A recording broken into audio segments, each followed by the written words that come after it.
de la mano de María y de la mano de aquel dominico insigne que nos va a ayudar a esta reflexión, San Vicente Ferrer, me he encontrado con una forma de entender incluso mi vida de fe, de entender mi propia vocación, ¿no? Y pues es algo que quiero compartir con ustedes. En esta imagen, para iniciar, he elegido poner una representación que se considera como la primera representación que se tiene de la Virgen María.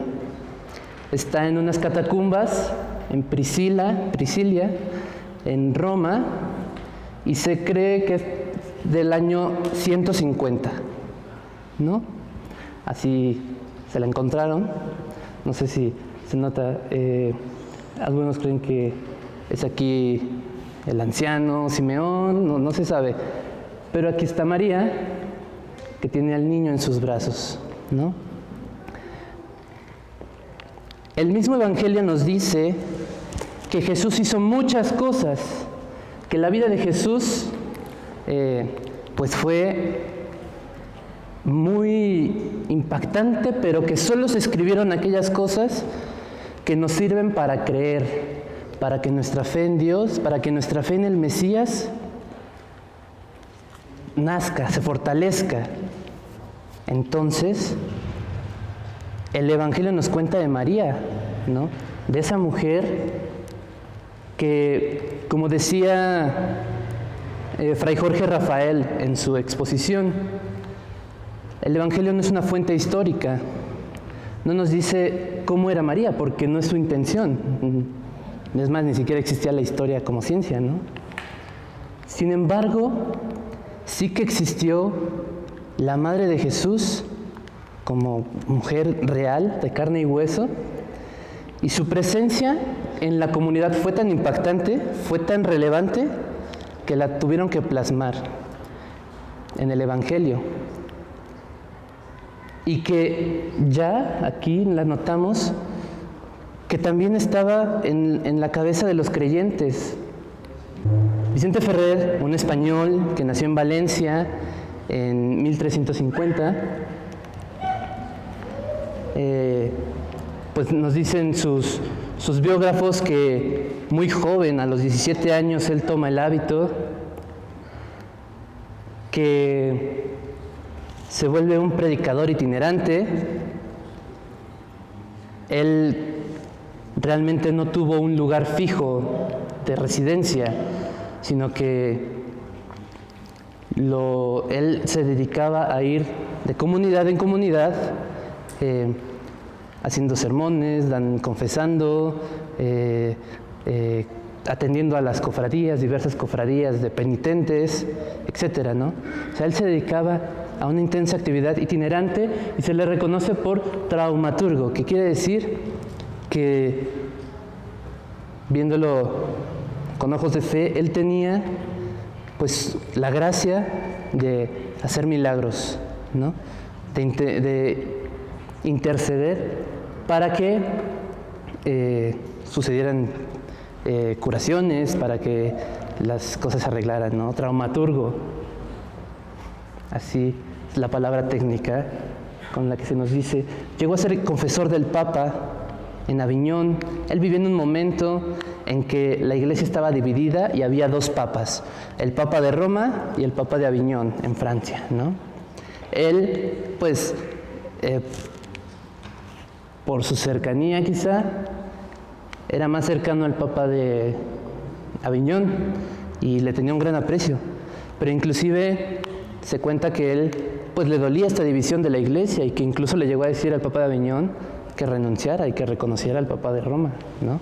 Como después lo hará, pero por lo pronto pues él le tocó ejercer ese cargo y pues no aguantó mucho porque tenía que estar de fijo allí junto al Papa y lo que quería era salir, ¿no? Compartir esa palabra. Se le conoce como el ángel del Apocalipsis. Por eso también en su iconografía se nos representa mucho con un par de alas, con una trompeta, Aquí arriba tenemos timere deum, teman a Dios, ¿no? Era un mensaje constante que él tenía. Porque en su momento, aunque vivía en una época cristiana, pues la gente empezaba a vivir su cristianismo como un mero elemento cultural, ¿no? Ya le perdía el sentido, o ya era,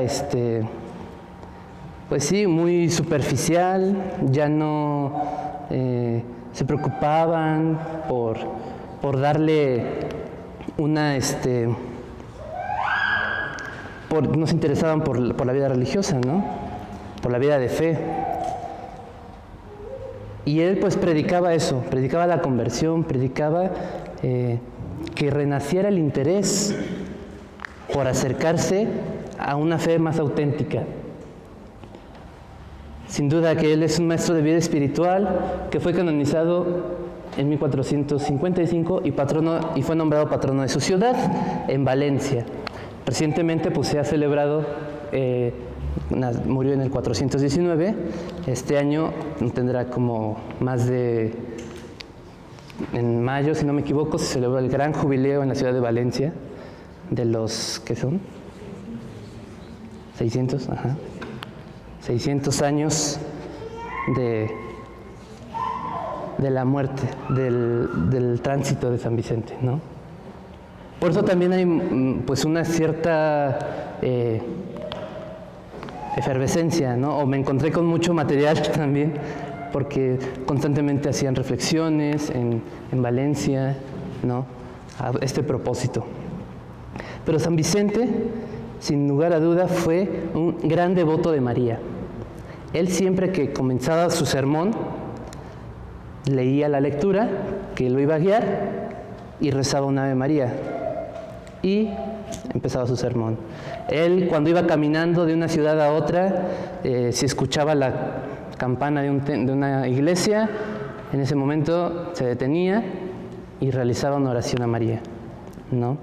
Él también pues recomienda en un tratado de vida espiritual que cuando despiertes, inmediatamente, tu primera actividad del día sea ponerte de rodillas y saludar a la Madre de Dios, ¿no? Y eso te va a dar, y eso va a hacer que tu día esté acompañado por la presencia de nuestra Madre, ¿no? Entonces él constantemente pues tenía en cuenta a María, ¿no? Porque entendía que María era un refugio seguro y que en todo itinerario espiritual, en toda vida de fe, mientras más tengamos la compañía de María, mientras más la imitemos, más fuerte o más radical va a ser nuestra experiencia de Dios, ¿no? Hay que tenerla en cuenta, ¿no? Y ahora, en esta exposición, cuando pensaba en un objetivo, en la idea clara, concreta de lo que les quiero compartir, tenía esta idea. Que descubramos a María como una mujer que en su vida humana optó por creer, o algo que, según he aprendido, la teología llama opción creyente. Ella hizo su opción creyente y con su ejemplo nos invita a que nosotros hagamos lo mismo. Retomando el tema del dolor, ¿no? A pesar del dolor, María creyó, esperó y amó. Y Dios no fue sordo, ¿no? Aunque mataron al hijo, aunque se acabó toda ilusión, no perdió la esperanza. Y Dios le dio la reconoció. Y eso nos invita a todos nosotros a que vivamos lo mismo, a que la imitemos. Les voy a presentar 3 puntos que he sintetizado, que he armado para explicar mejor esto, ¿no? Este objetivo que me he propuesto. El primer punto, como ya lo anunciaba, es la opción creyente.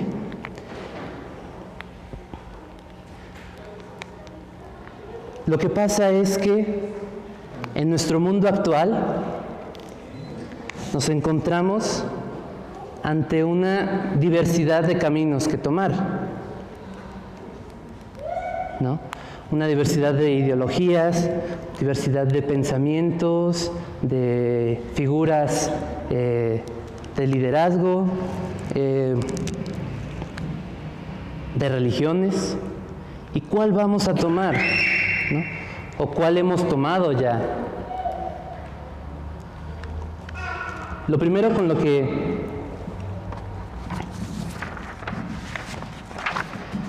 en primer lugar, ya no podemos partir del mismo punto en que se partía antes, cuando la mayor parte de nuestra sociedad era sin duda cristiana, católica, sino que nuestra sociedad se apoyaba explícitamente en valores cristianos, o seguía modelos de conducta cristiana. Hoy las cosas son distintas. Ser cristiano ya no es tan evidente, ¿no? Lo vemos en nuestro día a día, ¿no? Ser cristiano ya no es tan evidente. Se ve en muchos jóvenes, se ve en muchos estudiantes, no sé. El ambiente cultural, pues, nos ha incluso sometido a los que creemos a críticas o a unas pues acusaciones, no sé cómo decirlo.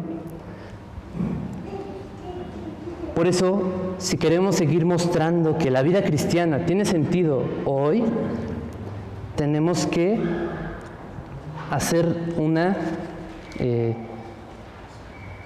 darle un sentido, ¿no? Darle una explicación a nuestra opción de vida que sea ejemplo, que demuestre que vale la pena seguir creyendo en Dios, que vale la pena seguir teniendo esta esperanza, que vale la pena pues tener una vida conforme al Evangelio. Y la reflexión más, pues no sé si decir, académica, o que yo me he encontrado sobre todo en esta última parte de mis estudios, es que tanto creyentes como no creyentes, o creyentes en lo que sea, todos tenemos experiencias de gozo, experiencias de dolor, experiencias de iluminación, de gracia, experiencias de desolación, experiencias de esperanza y experiencias de angustia. Todos las tenemos, ¿no? Así es el mundo. El mundo nos da a todos experiencias de distinta diversidad. Resulta que ser creyente o no ser creyente no nos libra del dolor. Entonces, como pongo allí, ¿qué caracteriza a un cristiano frente a esas situaciones? ¿Qué nos hace diferentes a alguien que pone su fe en un conocimiento o en otra idea? Aquí hay una idea, aquí hay un presupuesto que no debe pasar desapercibido, y es que todo ser humano tiene fe en algo o en alguien. Eso es indudable. Todos tenemos fe en algo o en alguien. Es posible vivir sin fe religiosa, pero es imposible vivir sin fe. porque aún el niño que pues todavía su inteligencia se va desarrollando, confía. Tener fe es confiar, y el niño confía en sus padres. Para empezar, confía en que sus padres son sus padres, ¿no? Confía en aquel que esté a su cargo, ¿no? Porque pues algunos son así como muy o pretenden ser así como muy racionalistas o muy que quieren pruebas, ¿no? Y ¿qué pruebas puede tener? O sea, ¿qué pruebas puedo tener yo de que mis padres son mis padres, ¿no? Yo no estuve ahí, o bueno, no me di cuenta, ¿no? Para decir, sí, tú eres la que estaba cuando yo nací, sí eres mi mamá. Yo confié en que, y fui aprendiendo a confiar, a crecer mi confianza, pues en mi madre, ¿no? Porque la confianza se va desarrollando también, la fe se va desarrollando también. Todos creemos en algo o en alguien. Cuando a alguien le dicen, o cuando alguien descubre que sus padres, pues en esta situación, ¿no? Que quien cree que han sido sus padres realmente no lo son, eso es una situación muy delicada, ¿no? Incluso, y que puede lastimar, ¿no? Porque ahí se revela que la confianza no es cualquier cosa, que nosotros decidimos poner nuestra fe en cosas que valen la pena, ¿no? Que sabemos que no nos van a defraudar.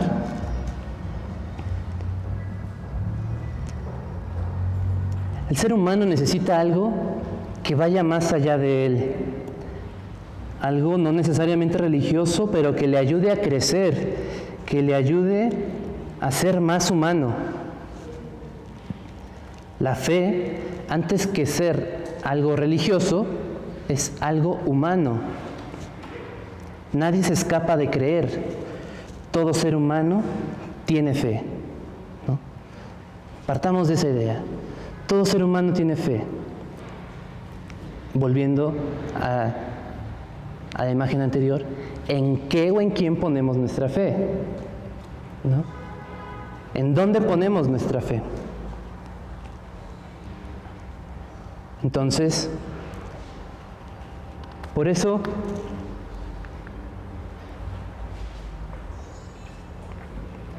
resulta que para dar un segundo paso, quiero hacer una distinción apoyándome en una idea de Fray José Jaime. Hay una fe en sentido débil y una fe en sentido fuerte. Retomando eso que él nos había dicho. Hay una fe en sentido débil porque pues todos creemos en algo. Tenemos creencias. Las creencias son ideas que pueden ir cambiando. Nosotros tenemos creencias regresando al primer ejemplo, sobre la luna, ¿no? Y decimos, pues ahí está una deidad, ¿no? Una fuerza. Y después decimos, no, pues es solamente una esfera allí celeste perfecta. Y luego, no, solamente pues es un satélite que no es tan perfecto, que son piedras, que son rocas, ¿no? Nuestras creencias van cambiando, pero hasta ahora, diría un autor, hasta ahora nadie se ha... pues las ideas se comprueban o no se comprueban, ¿no? Yo creo que va a llover, y si no llueve, pues no pasa nada, no llovió y ya, ¿no? Conforme a lo que yo veo, yo creo que si dejas esa cosa así, se va a caer. Y ¡pum!, se cae y dices, ¿ya ves? Te dije. Mi creencia es correcta, ¿no? Y si no se cae, bueno, mi creencia falló, ¿no? Pero a la otra vas a ver que sí se cae, ¿no? O sea, queremos que sea verdad, ¿no? Las creencias están muy ligadas a lo que sabemos. y pueden cambiar, ¿no? Cuando se demuestra que no es verdad o que no siempre pasa así, dices, ah, bueno, pues aprendes otra cosa, la cambias. Eso es creer en confianza en sentido débil en este tema de la fe, ¿no? La fe no cambia. La fe no está solamente en lo que conocemos, sino que la fe está en cómo vivimos. La confianza en sentido débil es suponer. Nos basamos en probabilidades, nos basamos en cosas que se pueden comprobar. Nuestras creencias están ligadas, como ya lo decía, a la inteligencia y están en constante cambio. Cada uno ha aprendido distintas creencias, ¿no?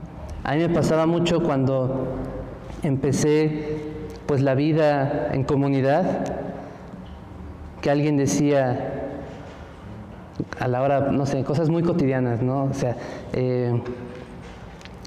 pues para lavar los trastes, pues así como llegan, ¿no? Lo que llegue. Y otro decía, no, espérate, primero los vasos. Bueno. Y otro decía, no, espérate, primero los cubiertos. Y distintas creencias, ¿no? Distintos aprendizajes que hemos tenido y que pues llegado el momento, pues había que ponernos de acuerdo, ¿no? Y nadie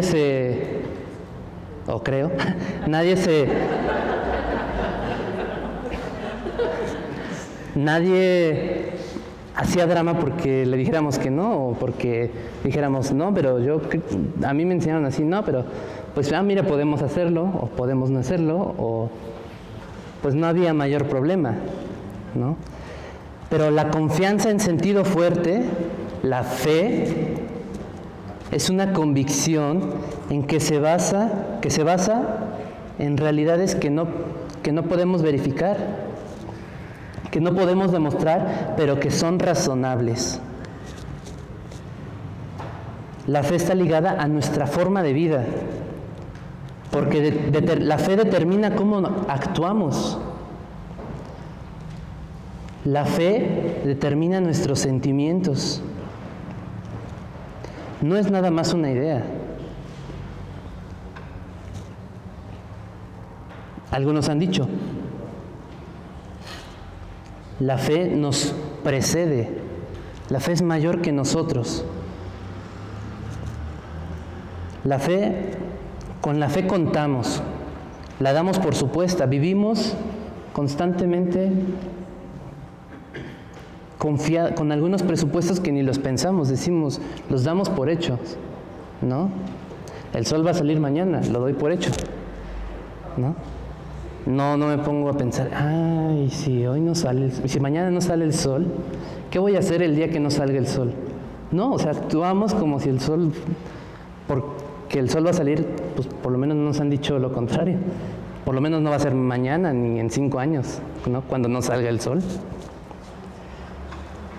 La fe, a diferencia de las creencias que cambiamos de creencias, por ejemplo, alguno de niño puede pensar en las estrellas como, no sé, una visión pues, infantil, ¿no? Como algo que está, no sé, arriba, pegado, como algo que está dibujado, no sé, muchas ideas, como foquitos, ¿no? Y después pues crecemos y descubrimos, no, pues las estrellas no son foquitos, ¿no? Sino que son cosas que están muy lejos, y pues no pasa nada. Pero la fe no cambia, no se pierde la fe, se pone en otro lado. Cuando descubrimos que aquello en lo que tenemos fe nos defrauda, nos decepciona, la ponemos en otro lado, ¿no? Entonces, la fe no disminuye, la fe solamente aumenta. Por eso, hay mucha gente que cree en Dios, ¿no? Inclusive, cuando uno cree en Dios, pues puede vivir incluso como si Dios no existiera, porque sus creencias no afectan su forma de vida, ¿no? Su fe está puesta en su trabajo, o su fe está puesta en una persona, en unas ideas pues sociales, políticas, lo que sea, ¿no? Pero Dios quiere que nuestra fe, que en primer lugar de nuestra fe sea Él mismo. Antes de esto, ¿no? Una pregunta para todos los que están aquí. Yo quiero que levante su mano aquel que cree en Dios, ¿no? ¿Quién cree en Dios? Qué bueno que todos. O nos dice el apóstol Santiago, ¿tú crees que existe Dios? Muy bien, también los demonios creen. Pues el demonio cree en Dios. Creen y tiemblan de miedo. ¿Qué hace diferente mi creencia en Dios a la creencia en Dios de un demonio? A la creencia de un demonio. Los dos creemos en Dios, pero ¿qué nos diferencia? Pues que el demonio cree en Dios porque lo sabe, pero no le hace caso. Pero su forma de existir no está conforme al plan de Dios. Alguien que cree en nuestra creencia en Dios es diferente porque no se basa solamente en lo que sabemos o conocemos, ¿no? Sino porque tiene que estar afectando nuestra vida, porque tenemos que vivir, porque no solamente tenemos que creer en Dios. Está bien, de hecho las creencias no son malas, pero la fe, pero tenemos que dar el paso a tener fe en Dios, a que nuestra vida se afecte o se deje afectar por el plan de Dios,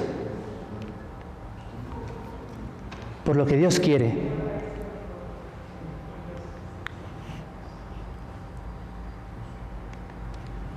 ¿Tú crees que existe Dios? Muy bien, también los demonios creen. Pero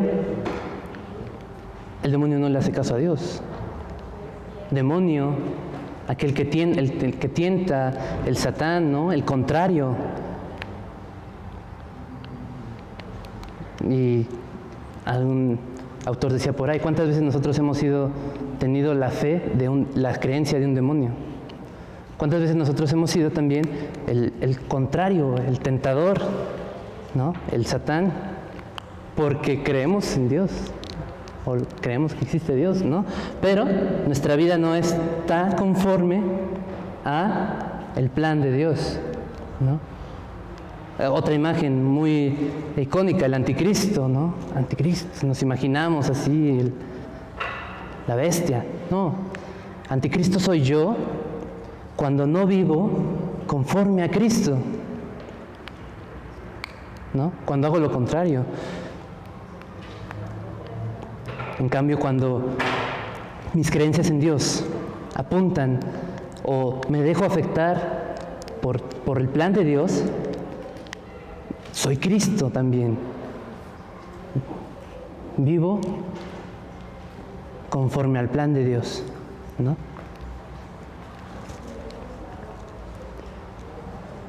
Y entonces, hay cosas que no nos dejan.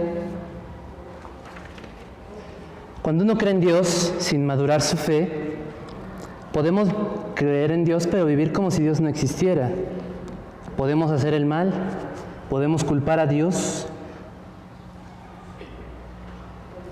pero cuando eso es una confianza, una fe en sentido débil, como decíamos hace rato. Y allí da lo mismo ser cristiano que no ser cristiano, ¿no?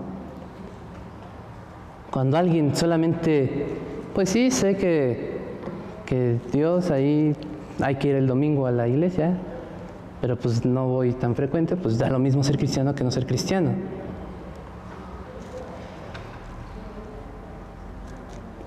Entonces, pues no están mal nuestras creencias.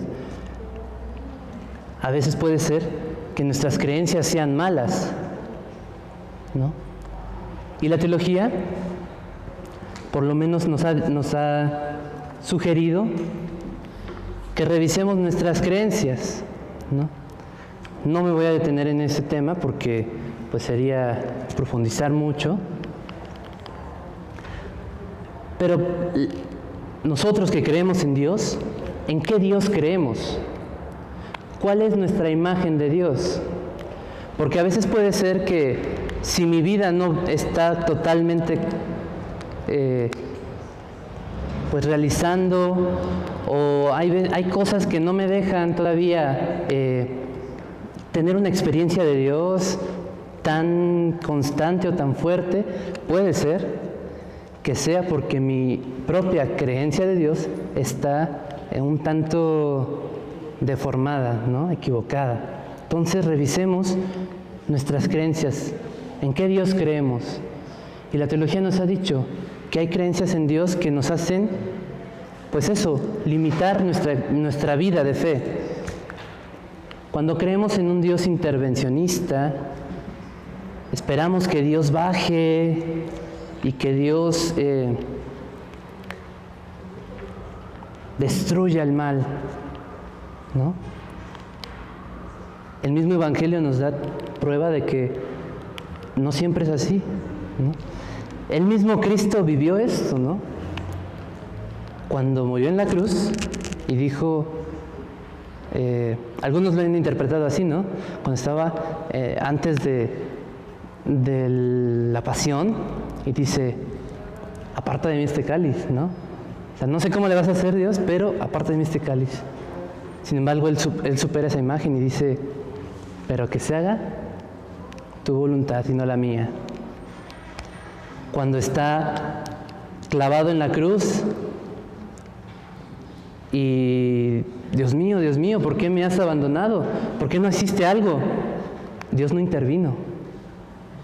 Sin embargo, entendió que eso no comprobaba que Dios no exista o que Dios no tenga poder, ¿no? Por eso al final entendió y dijo, todo se cumplió, ¿no? No me voy decepcionado, estuvo bien, ¿no? Me voy satisfecho, todo se ha cumplido. Yo me imagino, cuando pensaba en esto, a María, como madre viendo que están asesinando a su hijo, a lo mejor en algún momento esperaba que Dios hiciera algo, ¿no? ¿Y qué pasó? No hizo nada, se murió. Pero eso no hizo que perdiera la fe. ¿Cuántas veces suceden cosas en nuestra vida y esperando que Dios haga algo y parece que no hace nada, y eso hace que perdamos nuestra fe, o que eso hace que nuestra fe pues tambalee? Pues resulta que hay que saber que muchas veces Dios no hace algo así milagrosamente, grandiosamente, pero eso no quiere decir que no esté allí. Eso no quiere decir que no acompañe el dolor. Eso no quiere decir que sea indiferente, ¿no? Entonces, cuidado con creer que todo el tiempo o en cualquier situación Dios va a hacer algo allí. Y condicionamos a Dios y le decimos, tienes que hacerlo, o si no haces esto, o para que siga creyendo, o demuéstrame. Dios no tiene que demostrar nada. Él sigue siendo Dios, ¿no? El Dios de los sacrificios, Dios no quiere sacrificios. Ningún dolor es por voluntad de Dios. Retomando incluso lo de la semana pasada. Ningún dolor es voluntad de Dios. Él no le gusta el dolor. El Dios de la imposición, Dios no impone. Dios no es externo, no está fuera, no está separado, no está lejos. El Dios individualista, que solamente con unos sí, está con unos y a otros como que parece que no les hace caso. No tengamos esa imagen. El Dios violento, el Dios que entre más sufre, pues está más contento Dios. ¿Qué? ¿Por qué? El Dios solitario, ¿no? Que es como también la imagen como de los intelectuales, ¿no? El Dios que está lejos, solo, que nadie puede acceder a Él, que está separado. Pasemos entonces al Dios intencionista, al Dios que está atento a nuestra historia, pero su manifestación puede ser muy sutil. Puede ser como el profeta Elías cuando le dijeron, va a pasar Dios. Y él dijo, en el fuego está Dios. No, Dios no estuvo en el fuego. En el temblor que sacudió la tierra, no, Dios no estuvo en el temblor. Estuvo en el viento, en la brisa. Algo que puede pasar desapercibido. Hay que estar atentos porque las muestras de Dios a veces nos pueden pasar desapercibidas. El Dios de la vida, el Dios que quiere, que ama y que respeta la vida, el Dios que nos da libertad, que nosotros tenemos que hacernos responsables de nuestra libertad, que hay cosas que pasan no porque Dios lo haya querido así, sino porque la libertad humana se equivoca y comete errores, y hay cosas buenas que parecen malas o que tienen consecuencias malas, paradójicamente. Un Dios que nos rodea, un Dios que es solidario, que nos entiende porque también se hizo hombre, que nos entiende porque también fue humillado, porque también fue golpeado, porque también fue puesto a prueba. Puesto a prueba no por Dios, puesto a prueba por nosotros mismos. Un Dios de paz.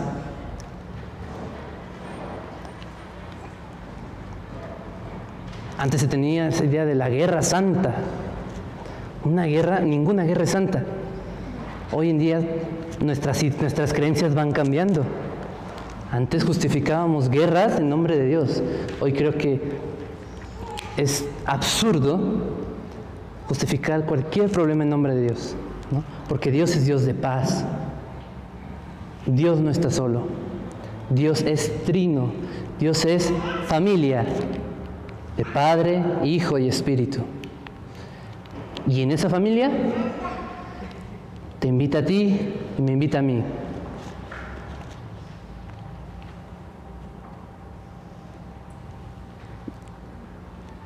La opción creyente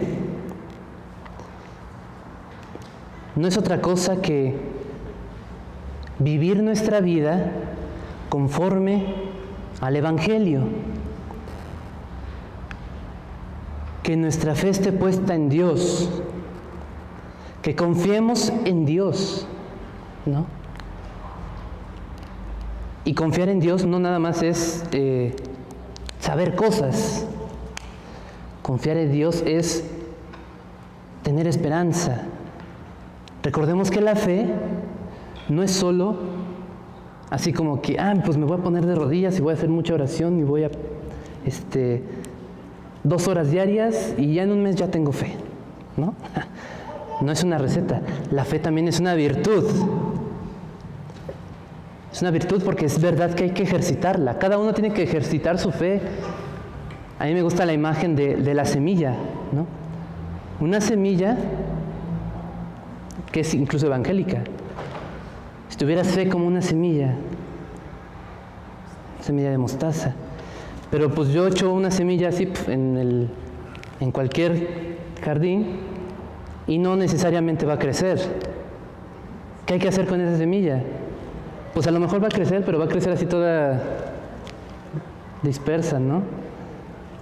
Hay que darle unos cuidados, hay que regarla, hay que cambiarle la tierra, no sé mucho de plantas, estoy suponiendo muchas cosas. Hay que, si es de sombra o si es de luz, hay que ver qué, ¿no? Tiene muchas especificaciones. Nuestra fe tiene que ser así, hay que regarla, hay que sembrarla. ¿Y cómo se hace eso? Pues con prácticas de misericordia, escuchando la palabra, viviendo los sacramentos. Nuestra fe así va creciéndose como un árbol, ¿no? Hasta que un día nos dé sombra y confiemos, ¿no? Y podamos sentarnos allí. La fe es virtud. Hay que hacer algo, pero la fe es virtud teologal. Dios también da la fe. Y no da la fe sola. Nos da 3 virtudes teologales desde nuestro bautismo: fe, esperanza, caridad. Es cierto que tenemos que ejercitarlas, que tenemos que procurarlas, que si las dejamos allí arrinconadas, pues no van a crecer. Desde nuestro bautismo tenemos fe, tenemos esperanza, tenemos caridad, pero hay que procurarlas. Y en la medida que las procuramos, también Dios hace su parte y nos va a reconocer. En un mundo en el que ser cristiano ya no es ni tan obvio, ni pues para nosotros todavía vivimos en un país que se reconoce en su mayoría cristiana, ¿no? Pero hay muchos lugares en los que la religión ya comienza a ser minoría, ¿no? Los cristianos comienzan a ser minoría. Hay que demostrar con nuestra vida que nuestra fe, nuestra esperanza y nuestra caridad valen la pena. No hay que dar discursos. No hay que demostrarlo, hay que mostrarlo. Hay que hacer cosas que nos hagan darle al mundo una razón para decir, mira los cristianos, ¿no? O sea, pues sea lo que sea, pero ayudan. Mira mi vecina, sea lo que sea, pero cuando hemos necesitado algo, pues está dispuesta, ¿no? ¿No? Ante la diversidad de opciones, alguien que tiene una fe, alguien que solamente cree en Dios en sentido débil, ¿por qué es cristiano? Porque mi mamá era cristiana, porque mi abuela era cristiana y pues cada 8 días íbamos al templo y pues yo también a veces voy, ¿no? Alguien que tiene fe no hace... Es verdad, yo soy cristiano porque mi mamá es cristiana y mi abuela es cristiana, ¿no? Pero yo he tenido una experiencia y me he encontrado con un Jesús vivo. Y eso ha hecho que yo asuma esa creencia, que ponga mi fe en Jesús. Dice el Papa Benedicto, nadie comienza a ser cristiano por una idea, ¿no? Nadie se ha convertido leyendo un libro. Mira, sí es cierto. Se comienza a ser cristiano por una experiencia, por el encuentro con el resucitado. A lo mejor la gente que vive no necesariamente gente mala o gente, gente mala o gente que no se interesa por ello. Pero a lo mejor hay gente que solamente vive su fe, solamente vive las creencias religiosas así muy superficialmente, porque no ha tenido una experiencia, porque no ha tenido ese encuentro vital con Jesús. Todos nosotros que ya hemos, o que podemos decir que ya lo hemos tenido, y que no nos tenemos que conformar así como que, pues sí, yo ya una vez, hace 6 años, cuando fui al retiro para la confirmación, ya, ¿no? O sea, no, tratar de irlo renovando, tratar de ir buscando la presencia de ese Jesús. Y ante la diversidad de sentidos que nos ofrece o que hay en el mundo, nosotros elegimos creer en Dios. Nosotros elegimos tener nuestra fe en Jesús. Yo ya no solo soy cristiano porque mi mamá era cristiana y me bautizó y ni cuenta me di, ¿no? Porque tenía, 6 meses.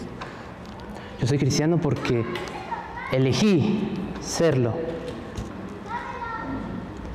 Y como les decía, aunque en muchos lugares parece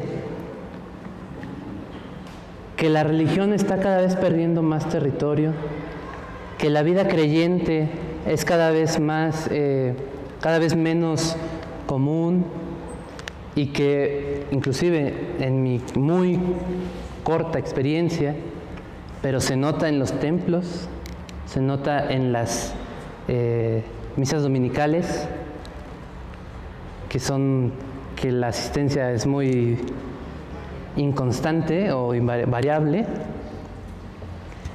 Dios nos pide creerle, tener esperanza.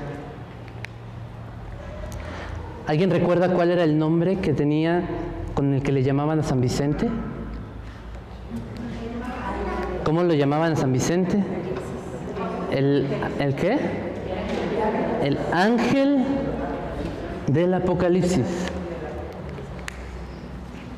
Al ángel del Apocalipsis vamos a quitarle esas ideas como de terror, como que hablaba así como que se iba a acabar el mundo. No. Ángel quiere decir mensajero y Apocalipsis quiere decir revelación. Entonces decir que San Vicente fue ángel del Apocalipsis es decir que San Vicente fue un mensajero de la revelación. ¿Y qué quiere revelar Dios? ¿O qué revela Dios? Que viene algo mejor, que viene, como incluso lo leemos en el último libro de la Biblia, un mundo mejor. Muchas veces nos quedamos en que la bestia y que la destrucción y que va a temblar y que los elegidos pero al final Dios gana. Ese libro de la Biblia es un libro que está escrito en un tiempo de persecución, cuando los cristianos tenían que esconderse en cuevas. ¿Se acuerdan de la primera imagen de María? Está en una cueva, así, en una catacumba, porque los cristianos se tenían que esconder, porque los estaban persiguiendo, porque traían ideas medio raras. Al final del Apocalipsis,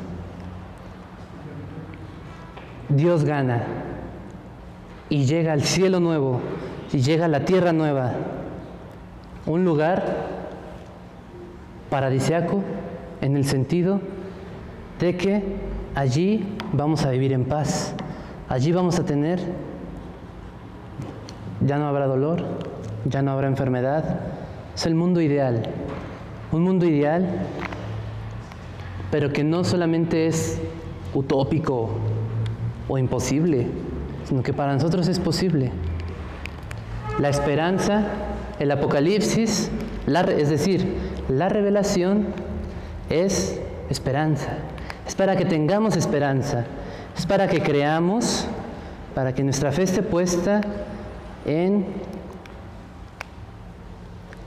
un mundo mejor, que es posible, que a pesar de crisis humana, crisis humanitaria, crisis ambiental, violencia y todas las noticias que son nuestra realidad diaria, el cristiano tiene que tener, aquel que elige la vida cristiana tiene que tener esperanza. La fe no va sola, La fe va acompañada de esperanza. Y la fe va acompañada de caridad, de obras que demuestren que estamos buscando la construcción de ese reino. El Dios de amor quiere que todos los hombres se salven y lleguen al conocimiento de la verdad. Esa es la revelación. Y María, nos dice San Vicente, asumió eso en su vida.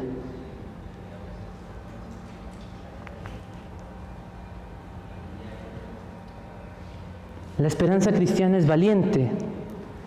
No es un optimismo basado en posibilidades, es la elección de esperar que Dios traiga un futuro sorprendente. Sorprendente en el buen sentido, que sea mejor. Y aquí voy a hacer otra distinción. No es lo mismo ser optimista que ser esperanzado, que no es lo mismo tener optimismo que tener esperanza. Yo soy optimista cuando veo que sí se puede. Yo soy optimista cuando veo que las condiciones dicen, pues sí puede pasar. Pero yo tengo esperanza incluso cuando se ve que no se puede. Vuelvo al escenario de la cruz. María quizá pensó, es el Hijo de Dios, aquel que hacía milagros. Alguien lo va a salvar. Dios va a hacer algo para salvarlo. Dios no hizo nada, se murió. Ya no se puede ser optimista allí. Está muerto. Sufrió. Ese dolor ya no tiene solución, como aquel dicho tan popular, ¿no? Todo tiene solución menos la muerte. Bueno, pues ya murió. Ya no va a haber solución. Humanamente, algunos lo han dicho así, ¿no? Es el fracaso de Jesús. Ya no se puede ser optimista allí, porque ya no hay posibilidad de nada. Pero María no es optimista, no tiene optimismo. María tiene esperanza. La esperanza, el optimismo, somos optimistas con lo que sabemos, ¿no? Alguien puede revisar los números de una empresa y decir, pues por aquí todavía, ¿no? Pero cuando ya no es posible, no sé, recuperarse de tal situación, no, pues ¿sabes qué? Quebrados, ya se acabó esto. El proyecto de Jesús parecía que estaba quebrado, fracasado. Ya no había ninguna opción de ser optimista. Sin embargo, María no pierde la esperanza. Por eso la esperanza también es una virtud. Y eso nos da ejemplo a nosotros. Hay situaciones que nos rebasan. Hay situaciones que hay momentos en nuestra vida en que no sabemos cómo vamos a salir de esa situación. Hay momentos tan dolorosos o tan angustiantes que nos dan miedo. Y podemos perder el optimismo. Eso, pues, se vale. Pero lo que no podemos dejar, lo que alguien que ha elegido tener su fe en Dios, elegir la opción creyente, no puede dejar su esperanza. La esperanza la tenemos de lo que no conocemos. Y María, ante la muerte de su hijo, no perdió la esperanza. Y no sabía cómo, muy probable, ¿no? Pero sabía que Dios iba a hacer algo, no sé qué. Iba a pasar algo, no sé qué. Iba a llegar algo, no sé qué. Pero Dios sigue allí.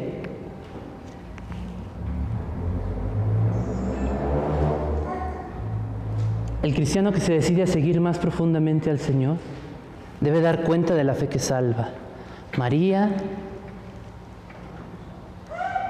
también nos demostró su esperanza. Después, ¿no?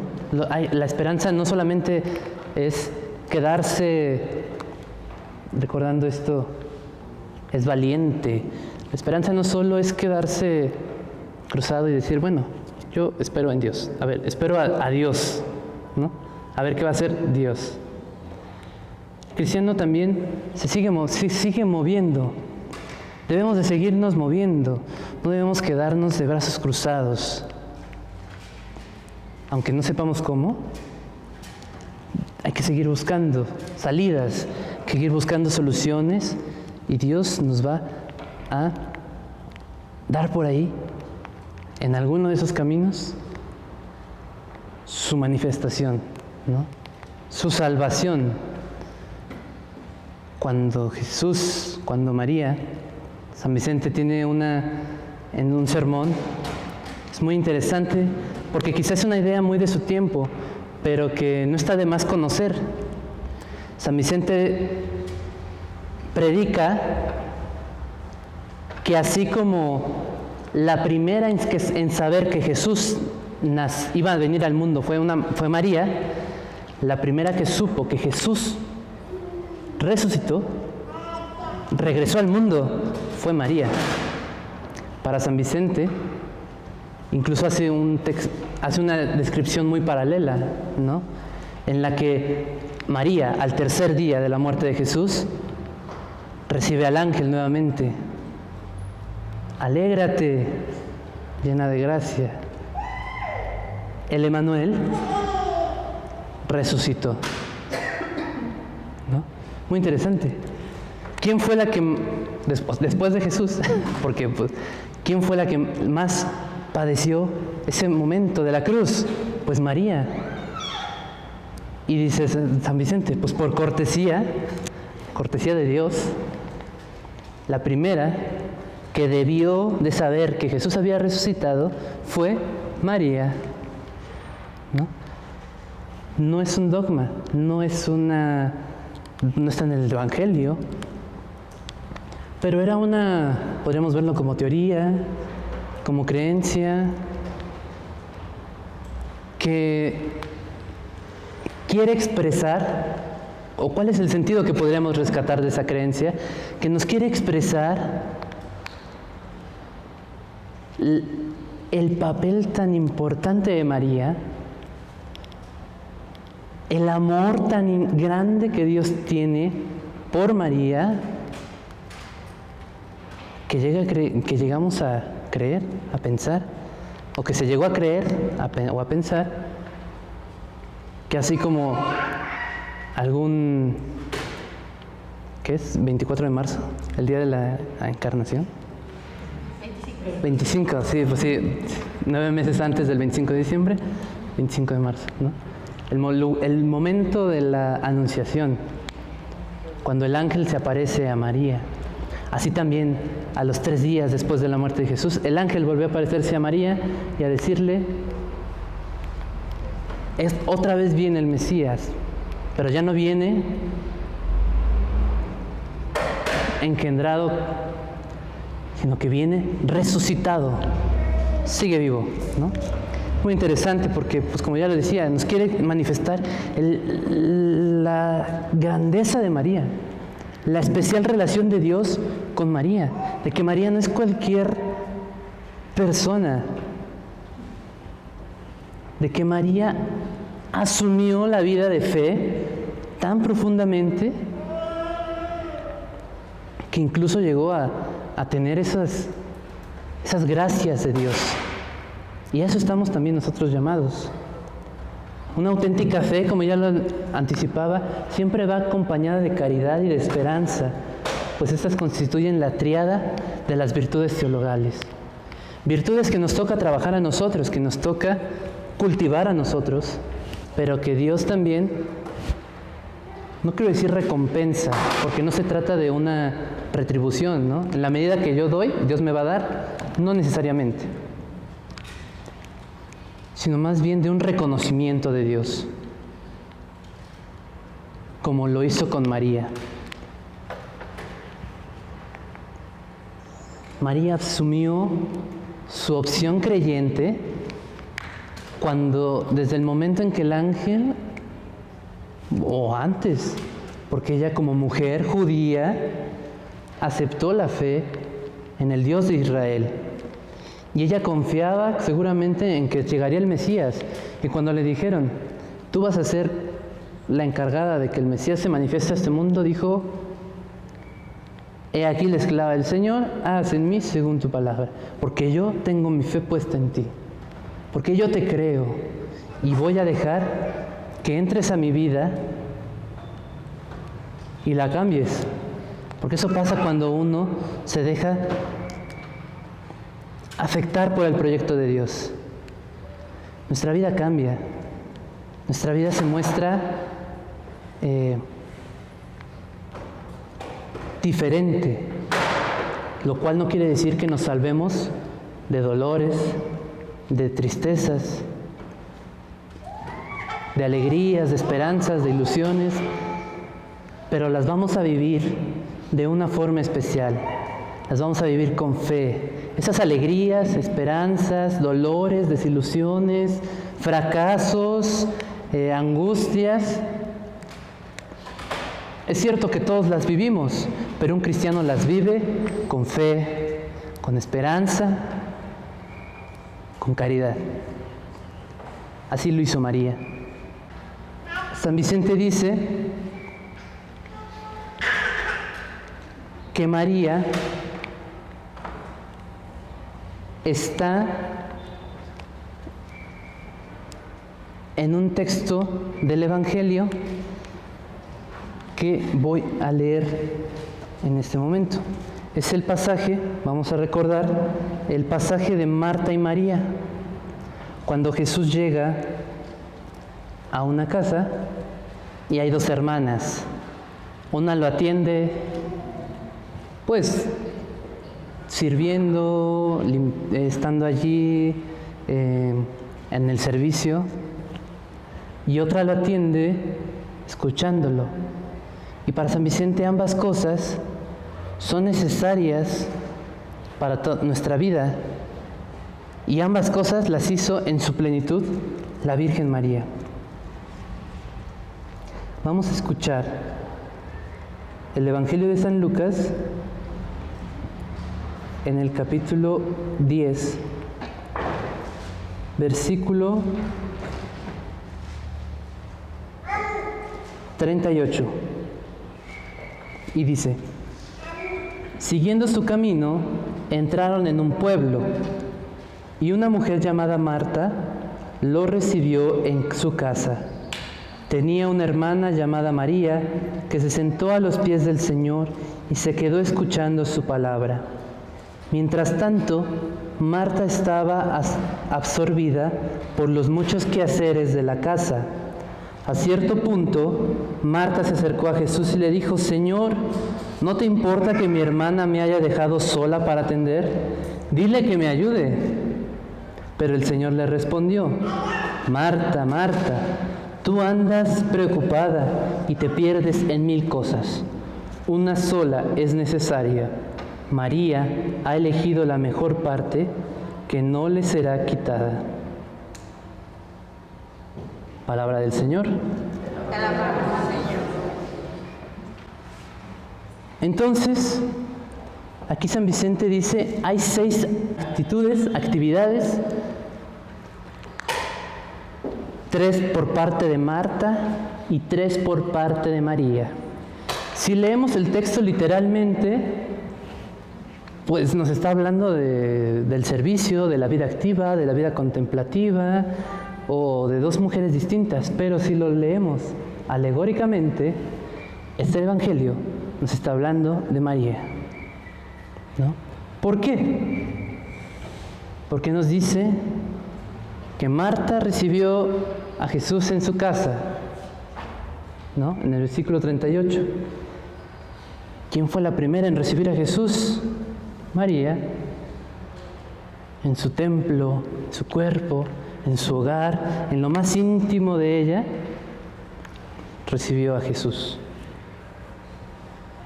Marta se afanaba en los muchos cuidados del servicio. María, a lo largo de su vida, se preocupó por cuidar, por atender a Jesús, como una madre atiende a sus hijos. María también se ocupó en Jesús. Incluso cuando se perdió, ¿no? ¿Dónde estabas? ¿No sabes que te hemos estado buscando? O sea, ella también se afanaba en los cuidados.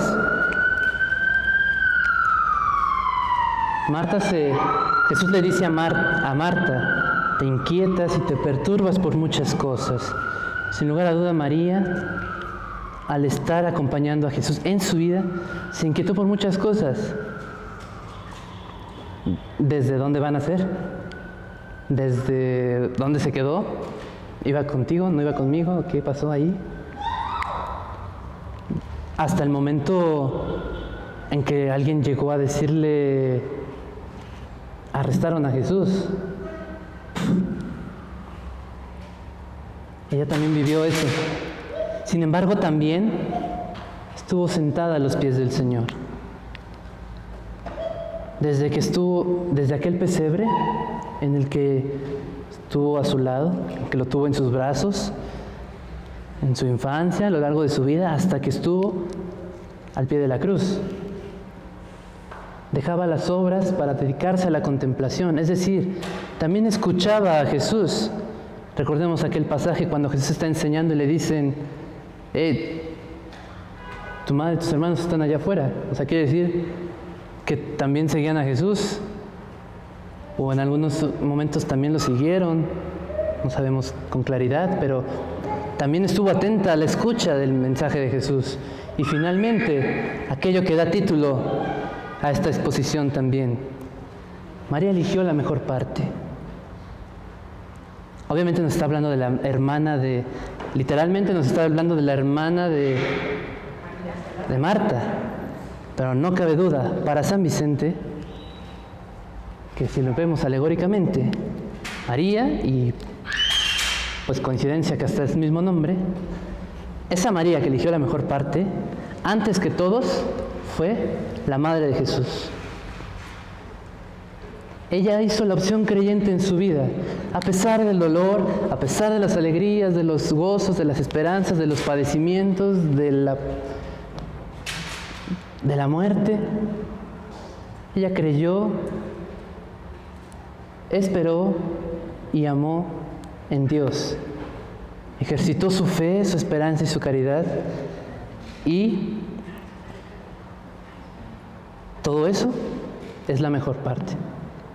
Yo espero que por eso nosotros estemos aquí, porque en nuestra opción creyente, en nuestra vida de fe, estemos seguros de que hemos elegido la mejor parte. Que a pesar de las ideas, de los pensamientos, de las reformas sociales, de tantas cosas, el mensaje de Jesús, que tiene 2000 años, sigue siendo la mejor parte, sin lugar a duda. Y esa es una fe a la que nos llama. El tercer punto que quiero compartir con ustedes, una vez que hemos visto cómo la opción creyente, acompañada de fe, de caridad y de esperanza, transforma nuestra vida, y que María ha sido la primera o una testigo ejemplar, la Iglesia ha entendido esta particularidad de María, haciéndola incluso recientemente, en 1950, un dogma de fe. Desde el inicio de la cristiandad había existido la devoción, la creencia de que María participó de la gloria después de su muerte. Participó de la gloria enteramente, en cuerpo y alma. Algo que nosotros aguardamos para el fin de los tiempos, para la plenitud de los tiempos. Pues por ahora nuestra alma se aleja, se separa de nuestro cuerpo, así lo creemos. Pero también creemos que llegará el día en que nuestro cuerpo resucitará. Todos resucitaremos y veremos a Dios, como lo decía la carta de San Juan, veremos a Dios tal cual es. el alma no tiene ojos, los ojos los tiene el cuerpo. Para ver a Dios necesitamos nuestra alma y nuestro cuerpo juntos. Ya se ha revelado, ya se ha dado la manifestación de Dios, pero su plenitud llegará, ¿no? Y ya llegó en la persona de María, ¿no? Por eso, como dice el Papa, al declarar este dogma, en un documento que se llama Munificentissimus Deus, esperamos que la creencia en la asunción corporal de María al cielo fortalezca nuestra creencia en nuestra propia resurrección y la haga más efectiva. Esa idea de la resurrección deja de ser un mito, deja de ser una leyenda en la persona de María. Y ella nos da testimonio de algo de lo que todos vamos a ser partícipes. Primero quiero explicar, para profundizar más en este aspecto, de que María es el ícono de nuestro futuro, porque todos aspiramos a eso, como lo decía en la anterior diapositiva, en el segundo punto, porque Dios quiere que todos se salven, que todos lleguen a esto. Voy a dar un ejemplo para que entendamos un poco lo que es un ícono. Cuando uno adquiere y el lenguaje para mí más apropiado y que espero darme a entender de la mejor forma es el siguiente. Cuando uno compra un teléfono, en un dispositivo digital, no encuentra palabras. Muchas veces, a lo mejor lo dice abajito, pero uno se encuentra con símbolos, ¿no? Yo puedo encontrarme,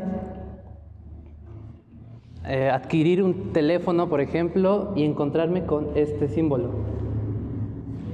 ¿Qué representa ese símbolo? ¿Alguien lo sabe?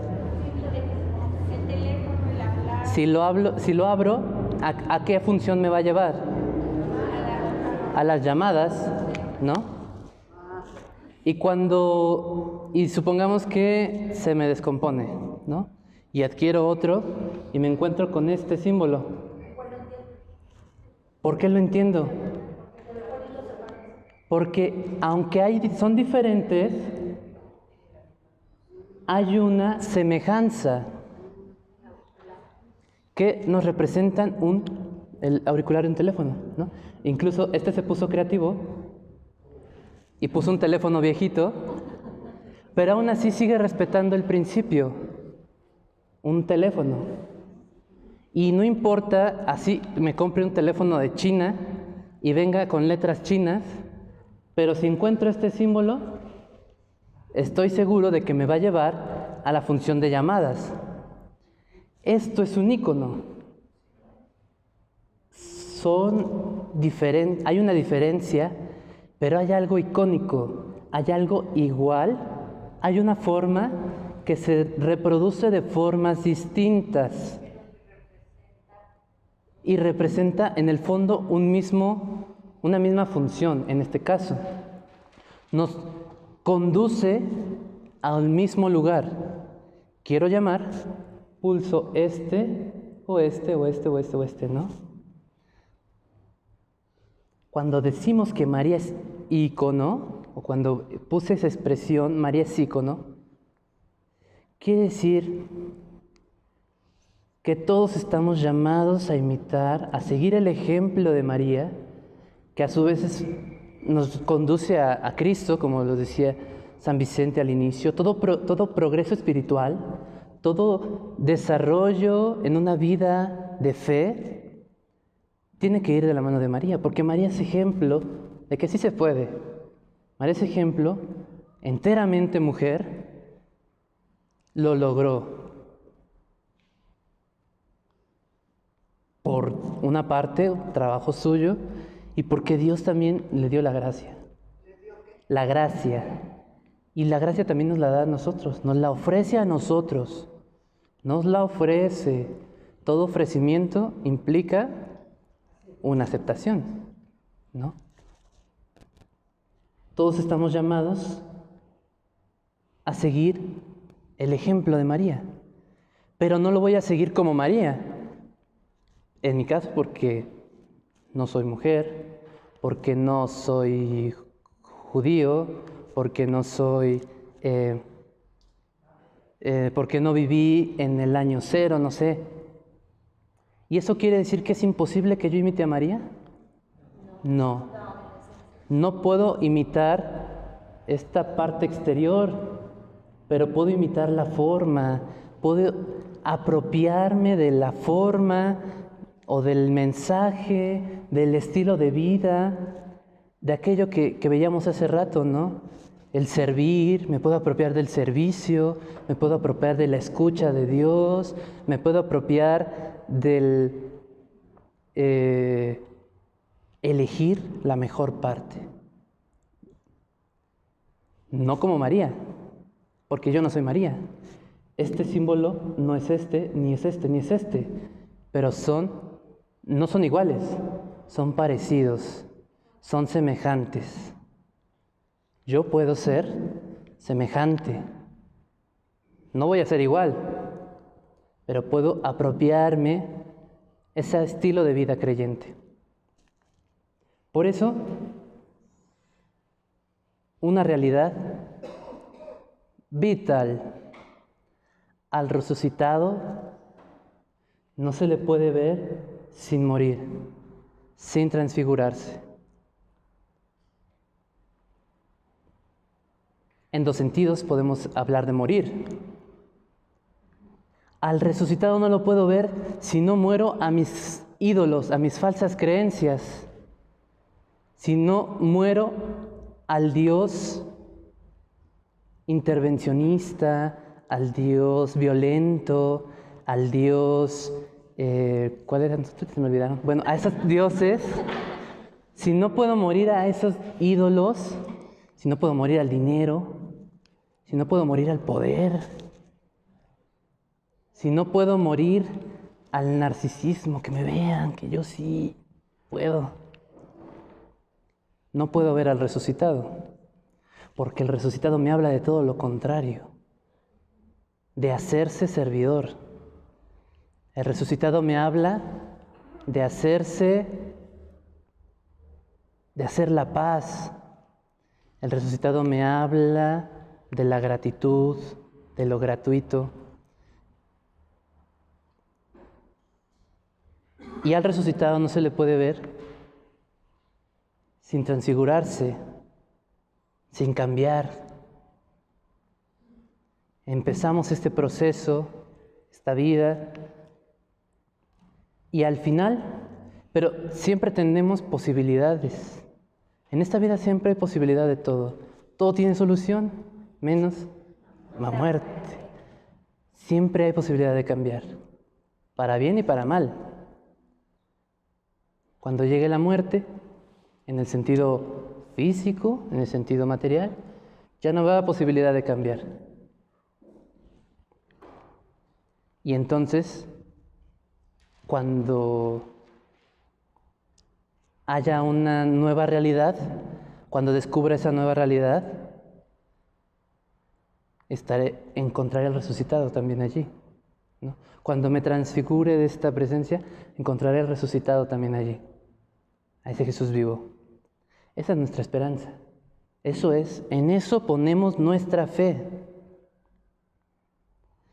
en que hay algo que nos dice que esto no es todo, que hay algo más. La anunciación está vinculada a la resurrección de Jesús y al triunfo de la justicia de Dios sobre la injusticia humana. Como les decía, cuando María descubrió que Dios no hizo nada, que Dios no intervino, siguió teniendo esperanza, pero Dios triunfó al final y lo resucitó y le dio vida. A veces la humanidad es injusta y a veces aún queriendo hacer un bien, hacemos daño, ¿no? A veces aún queriendo hacer algo bueno, alguien sale lastimado o herido o no sé. Pero Dios no es así. Todo lo que hace Dios es bueno. Y eso nos da esperanza de que al final la voluntad de Dios triunfará, ¿no? Y en ese sentido, pues María nos representa algo, nos representa la valoración de la vida. Nuevamente, Dios es un Dios de vida, que ama la vida, que respeta la vida, que quiere la vida. Y al cuerpo humano. El cuerpo humano está llamado también a un destino celestial. Por eso de alguna forma la Iglesia está tan al pendiente como de nuestra naturaleza, ¿no? Está al cuidado de,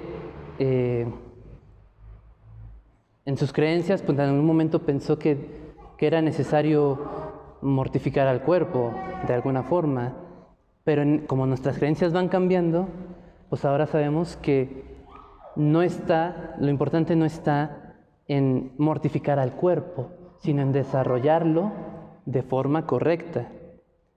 No se trata tampoco de que nos den todos los impulsos, impulsos sensibles y que experimentemos todo y que... No, tranquilos, porque eso también nos conduce a otro peligro. Pero se trata de desarrollarlo integralmente. El cuerpo es importante para Dios.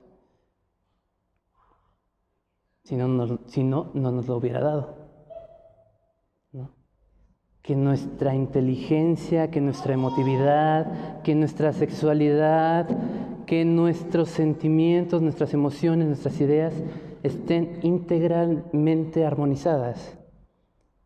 Que todo sea un conjunto equilibrado, armónico.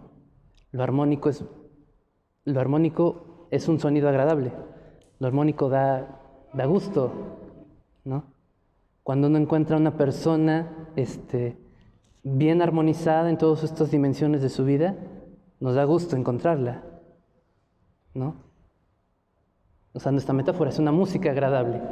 Y María es el ejemplo, el ícono de esa armonía.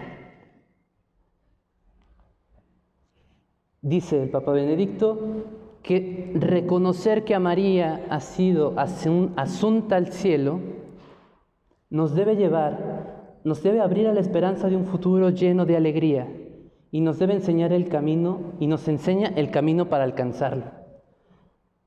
¿Cuál es ese camino? Acoger en la fe a su Hijo, no perder nunca la amistad con Él, sino dejarnos iluminar y guiar por su palabra, seguirlo cada día, incluso en los momentos en que sentimos que nuestras cruces resultan pesadas.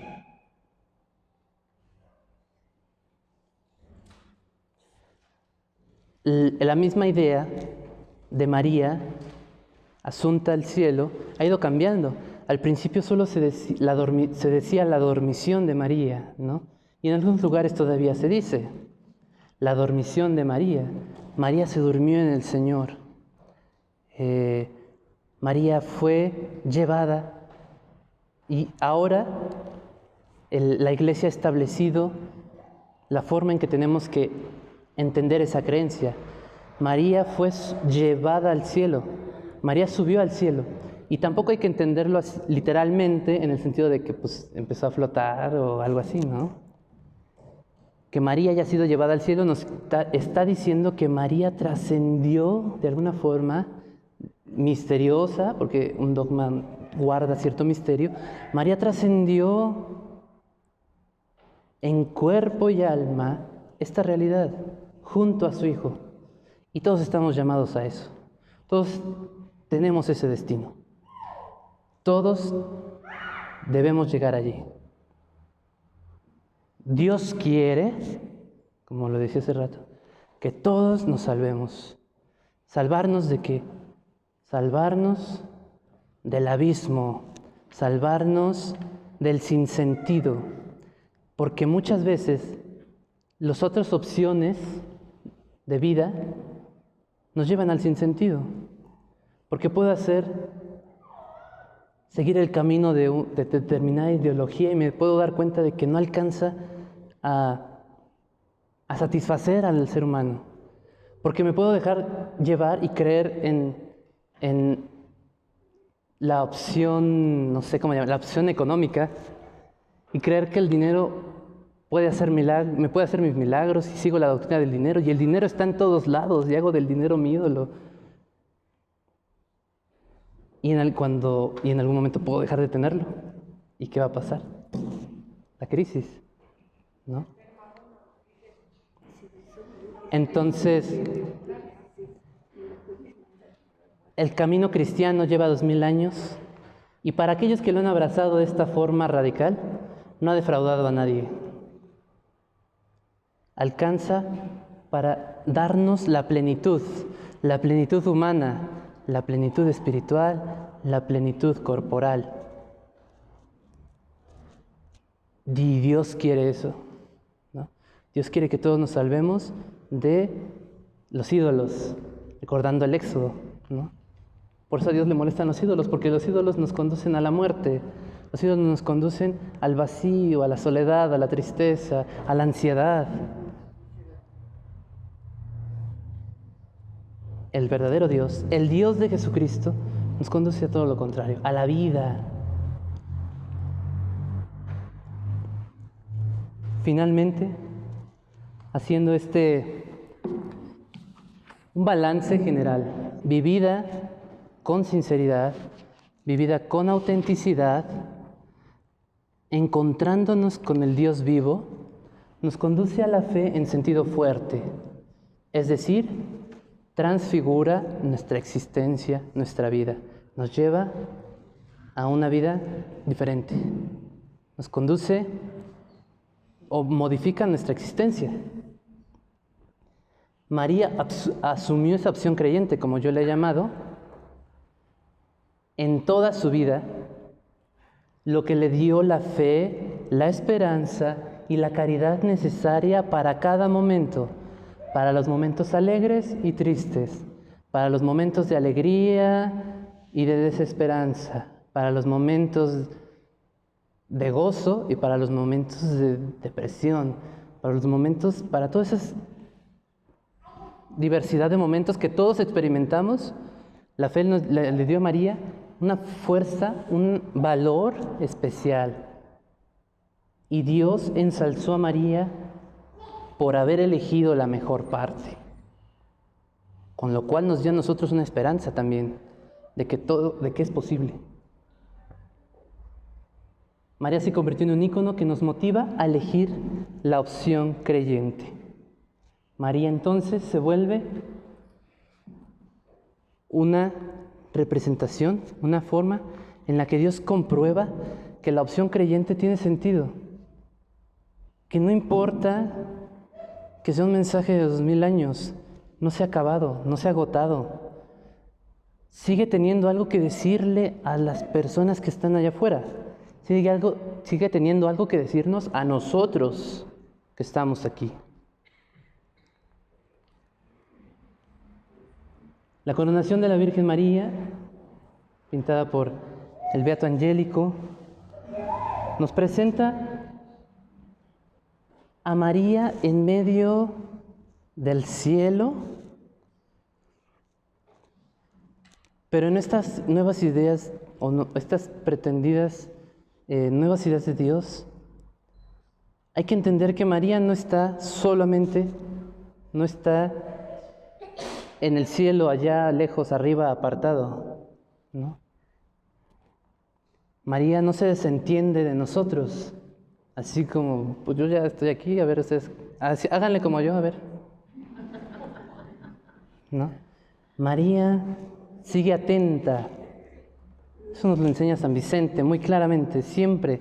Por eso siempre evoca a María, siempre la tiene presente, siempre la quiere y pide que hagamos oración, que platiquemos con ella, porque no se desentiende de nosotros.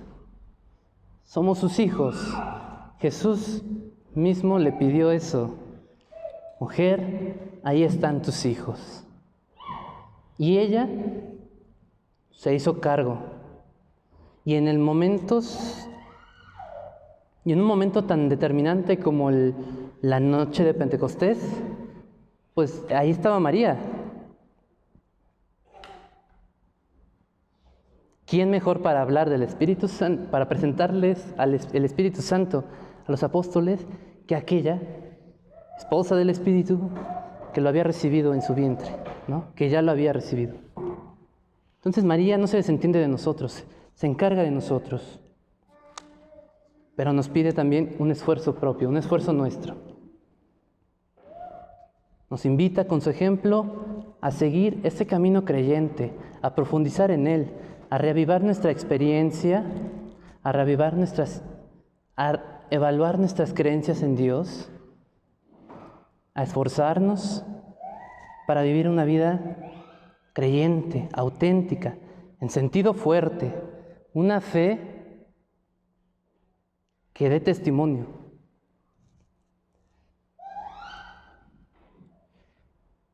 Yo me esfuerzo por vivir eso. No vengo a hablar como alguien que ya lo consiguió. Es un camino que hay que ir realizando constantemente. Como les decía, nosotros podemos fallar. Yo he fallado muchísimo, pero Dios no falla. El Dios de amor, el Dios de Jesucristo, siempre nos está animando. Dios tiene su fe puesta en los hombres. Dios tiene su fe puesta en ti. Dios tiene fe. Dios también tiene fe. Y la tiene puesta en nosotros. Su esperanza está en nosotros, en que lo vamos a lograr, en que vamos a conseguir vencer esa violencia, esa maldad. Dios ha amado tanto a la humanidad que caminó en medio de nosotros, que nos rodea, que está con nosotros. La fe de Dios, Dios tuvo su fe en María. Y cuando María respondió, no quiso esperar hasta el final, hasta la plenitud de los tiempos, y en cuanto se durmió, la llevó consigo. Y a nosotros también nos espera eso, si nos hacemos conscientes de esta tarea, de esta obra, y la asumimos y nos esforzamos. Y aunque nosotros caigamos y nos equivoquemos, ya que Dios no cae ni se equivoca, siempre está tendiendo su mano hacia ti. Siempre está esperando, confiando, amando. ¿Qué ejemplo de Santa María, entonces, que siempre nos demostró que es posible? También en nosotros se note esa esperanza, también en nosotros se note esa fe, se note esa caridad en sentido pleno, porque María eligió la mejor parte. María eligió estar con Dios, trabajar por Dios. Que al final de nuestra vida digan, oye, míralo. Una vida realizada, con sentido. No cabe duda de que elegiste la mejor parte. Dulce Madre, no te alejes, tu vista de mí no apartes. Ven conmigo a todas partes, solo nunca nos dejes, ya que nos proteges tanto. Haz que nos bendiga el Padre, el Hijo y el Espíritu Santo. Amén.